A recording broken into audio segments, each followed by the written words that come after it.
Alors j'ai trouvé une activité qui m'apaise, c'est le yoga, pour pouvoir justement me ressourcer. Et pour moi, cette pratique me permet de faire un reset pour la semaine. Et ma passion, c'est la randonnée pédestre. Et donc j'y allais plusieurs fois dans la semaine, je m'occupais de groupes et tout ça, et j'ai tout arrêté pour elle. Et c'est mon devoir. Le fait d'être s'occuper en permanence comme ça de quelqu'un, il me semble, pour moi, pour ma part, il me semble que ça me met un peu en retrait par rapport à une vie, on va dire, sentimentale. Je pense que nous, on a relativisé beaucoup. On s'est recentré sur notre famille, notre cocon familial, sur nos envies, en fait, sur nos désirs à nous, et pas à ce que le cercle amical, professionnel, ou pas à ce qu'attendent les gens, en fait. On s'est recentré vraiment sur nous. Je trouve qu'il y a une solidarité ici familiale, en fait, qui n'est pas spécialement visible dans notre société et qui fait du bien, en tout cas, de mon point de vue. Bienvenue dans la 3e saison du podcast Parole aidant aider. Il a été enregistré au mois d'octobre 2025 à Conques-sur-Orbiel, un petit village de l'Aude. C'est en effet à l'occasion de la Journée nationale des aidants que le CIAF de l'Aude, un collectif associatif emmené par l'UDAF, organise chaque année une journée rencontre pour les aidants. On parcourt les stands d'information de tous les partenaires concernés, on échange, on trouve des solutions, on fait de nouvelles connaissances. Mais c'est aussi un vrai moment de répit avec séances de cinéma ou pièces de théâtre, musique, ateliers, animation, café des aidants. J'ai réussi à installer mon studio de radio éphémère, un peu à l'écart des animations et de la musique, pour recueillir en toute liberté la parole de quelques aidants. Cette saison 3, c'est 6 épisodes, 6 rencontres, 6 témoignages de vécus singuliers, vécus que nous pourrions être tous amenés à partager un jour. Si vous avez suivi la saison 2 de ce podcast, la voix de Corinne vous dira certainement quelque chose. Elle était venue l'an dernier à ce micro pour nous parler de ses rapports compliqués avec sa maman dont elle est aidante. Eh bien, elle a pris goût à ce rendez-vous annuel puisque elle est venue spontanément s'asseoir devant le micro. Où en est-elle un an plus tard ? Quelle solution a-t-elle mise en place ? Mais au détour d'une phrase, elle va aborder avec nous un élément souvent souligné avec les aidants que nous rencontrons. Comment, à partir de leur vie d'aidant, ils revisitent parfois leurs relations intimes. Cela peut même déboucher sur des remises à plat ou des explications qui viennent éclaircir les raisons de certaines difficultés relationnelles dans une famille, par exemple. Je sais pas, mais je me suis sentie libre, légère, guillerette à la limite, parce que j'avais la fameuse réponse. J'en ai 61. Alors, rendez-vous compte, depuis des années, que j'attends après ça, quoi. Je suis Philippe Kern, vous écoutez la 3e saison, épisode 4 du podcast Parole aidant aider. On se connaît un peu ? Oui, on s'est rencontrés l'année dernière, et bon...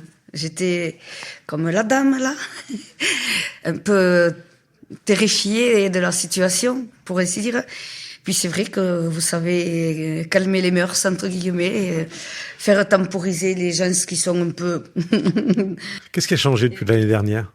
Qu'est-ce qui a changé au niveau de... Enfin, j'ai fait placer pas mal de protocoles chez elle. Vous avez trouvé des solutions ? Oui, les solutions, oui. J'en ai trouvé pas mal. Grâce à la journée des aidants, notamment ? J'ai été rencontrer, moi, Madame Périou, à la Maison des Seniors, qui m'a beaucoup aidée. C'est déjà par ce biais que j'ai pu mettre en place plusieurs protocoles. Voilà. Comment vous vous sentez aujourd'hui, en tant qu'aidante ? Là, c'est un peu compliqué, parce que là, ma maman, depuis le 6 septembre dernier, elle est tombée, elle s'est fracturée à nouveau la jambe qui était déjà fracturée depuis peut-être 8 ans, sans vouloir se faire hospitaliser, se la faire opérer, se faire placer une prothèse, pour ainsi dire. On est têtu, on est borné, on met même pas la présence verte. Elle est plutôt tranquille dans une petite boîte de sauve de Vosges avec un ancien appareil dentaire. Donc elle refuse toujours les solutions que vous lui proposez. Voilà, elle a refusé de la mettre, sauf que là, depuis le 6, quand elle est tombée, et elle s'est souvenue quand même de la situation dans laquelle elle s'est trouvée. Je pense de retour de toilette. Mais à qui elle appelle au secours? Seule, coincée entre la fenêtre et son lit. Heureusement, tous les jours, il y avait les infirmiers qui passaient et pour lui faire la prise des remèdes. Pour la bonne cause que même jusqu'à ça, rien à faire, on est comme ça. Alors, est-ce que vous arrivez à vous apaiser un petit peu ou pas du tout? Eh bien, je sais pas.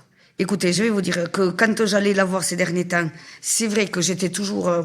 parce qu'on est des éternels en conflit, mais bon, les raisons sont fondées depuis mon enfance. Et est-ce que le fait de devenir aidant de votre maman, vous avez trouvé un petit chemin qui dépassait ce conflit, qui vous permet de vous rapprocher un petit peu ou pas? Pas encore. Et là, depuis qu'elle a été hospitalisée, je sais pas, mais je sais pas si c'est qu'elle soit hospitalisée. Je sais pas comment, enfin, parce que je réagis différemment avec le recul. Je la vois, mais je lui parle gentiment, calmement. C'est vous qui avez changé votre manière d'aborder les choses, peut-être? C'est fort possible, parce que chaque fois que je rentrais, elle est toujours... elle crie après les infirmiers, enfin après le médical, quoi. Parce qu'elle s'attendait pas à y rester autant de temps. Et alors, du coup, elle dit que s'y plaît pas là, qu'elle voudrait rentrer chez elle. Mais bon, elle a le cognitif qui est tellement tombé. Les infirmières m'ont laissé entendre qu'elle avait des hallucinations autant visuelles qu'auditives. Et elle entendait toujours des gens qui arrivaient au milieu de la nuit pour venir lui taper à la porte, l'appeler, pour qu'elle vienne ouvrir, etc., etc., alors qu'il n'y avait jamais personne qui venait, bien entendu. Mais bon, c'était dans sa tête, quoi, tout ça. Comment vous arrivez à prendre du recul? Est-ce que vous avez réussi à prendre un peu de recul aujourd'hui? Et bien là, depuis qu'elle a été hospitalisée, je sais pas pourquoi, mais bon, après, effectivement, moi, je suis seule chez moi, donc effectivement, je me pose quand je suis chez moi.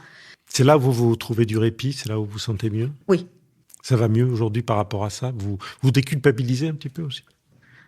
Ah, mais je me sens coupable de rien en plus de ça. Mais justement, je parlais dernièrement de ça avec ma fille aînée. J'ai dit, je sais pas pourquoi, je me sens même pas coupable de quoi que ce soit. Mais pourquoi vous le seriez? Et bien, justement, j'en ai même pas envie, j'en ai même pas le ressenti, quoi. Parce que bon, comme je le dis, en plus là, ces jours-ci, elle me fait, c'est pas ma faute si je suis comme ça. Ah non, j'ai dit si, un peu quand même, parce que t'aurais eu la présence verte, ça aurait déjà arrangé pas mal de choses. Et En fait, la personne que vous aidez ne vous aide pas trop. Ben, pas du tout, même pas du tout. Mais Et qui vous aide, vous, alors, aujourd'hui, dans votre entourage? Est-ce que quelqu'un vous aide? Est-ce que des personnes vous aident? Est-ce qu'on se soucie de vous? c'est un peu compliqué, mais là, je viens de me retrouver avec ma sœur, quand même. J'ai une sœur aînée, on n'a que 15 mois et 16 jours d'écart. Et là, ces jours-ci, parce que bon, moi, je me pose quand même encore, avec le recul, pas mal de questions de mon passé. Toute cette expérience Avec elle, quoi. Toute cette expérience fait que vous vous réinterrogez sur votre parcours familial, votre... Voilà, c'est surtout ça, ouais. Et surtout que bon, quand elle me dit des choses, là, j'en suis émue. En plus, en le disant, alors que d'habitude, quand j'en parle, ça reste toujours neutre, quoi. Mais là, je sais pas, quand elle m'a dit bien des choses que elle-même se souvenait de son vécu aussi avec notre mère, mais elle a vu que moi j'ai pris plus cher, bien sûr, parce que bon, c'est ma mère, non, bon, je sais pas si je peux me permettre de dire. Ouais. Ça vous appartient. Oui, voilà, fait comprendre un demi-mot, n'est-ce pas? Et je pense pas être la seule sur ce parcours. Déjà aussi. Est-ce que ça veut dire que pour les aidants, se retrouver dans cette situation particulière d'aidant, ça vient travailler à l'intérieur des choses et que ça complique encore plus? Mais pour moi, oui, parce que quand je vois que ma sœur prenait une telle distance vis-à-vis d'elle et que c'est moi, bon, après j'habite à côté, Donc effectivement, ça soulage pas mal de choses, effectivement. Mais c'est d'où les raisons pour lesquelles j'ai tenu à avoir le verdict. Et comprendre surtout par rapport à ça, où moi je peux me positionner par rapport à elle. Et là, enfin, j'ai eu la réponse. Et le soir où c'est qu'elle m'a donné la réponse, je sais pas, mais je me suis sentie libre, légère, guillerette à la limite. Parce que j'avais la fameuse réponse. J'en ai 61. Alors, rendez-vous compte, depuis des années, que j'attends après ça, quoi. Vous avez éclairci beaucoup de choses. Et du coup, vous êtes maintenant beaucoup plus sereine, peut-être, pour votre rôle d'aidant. Voilà. Alors, juste une question que je voulais vous poser. Est-ce que vous avez participé aux ateliers paroles d'aidants? Est-ce que ça vous a apporté quelque chose d'entendre la parole d'autres personnes? Je vais vous dire autre chose, c'est que je suis quand même à la Maison des Seniors aussi, tous les 15 jours, je crois, une réunion avec Dominique, je sais pas son nom, c'est pas évident à donner, et c'est une psychologue, donc on est des aidants, là. C'est un conseil que vous donneriez aux aidants? Allez parler avec des psychologues? Oui, parce que voilà, important. c'est justement... il faut quand même aussi savoir se vider son sac, comme on dit entre guillemets. Donc, d'où les raisons pour lesquelles ce groupe de parole est très satisfaisant en soi, parce qu'on en ressort un peu plus... Bon, chacun raconte sa vie avec son aidé. Tout le monde, bien sûr, c'est pas évident. Ça veut dire que c'est important que les aidants se rencontrent aussi. Voilà, on n'est pas seul. À votre place, il y a quelques minutes, il y avait une dame qui est assise derrière vous. Vous vous connaissiez avant? Pas du tout. Pas du tout. Et elle vous a fait confiance parce qu'elle est venue s'asseoire devant le micro avant vous. Donc vous voyez que le lien entre aidants, ça permet parfois de franchir des pas qu'on franchirait pas tout seul. On a parlé quoi de très vitesse, 3 minutes, 4 minutes, c'est tout. Oui. Non, mais c'est vrai. C'est chouette ces rencontres-là. Mais voilà, parce que bon, c'est ce qu'il dit monsieur le crieur, là. Alors lui, par contre, il m'a bien fait rigoler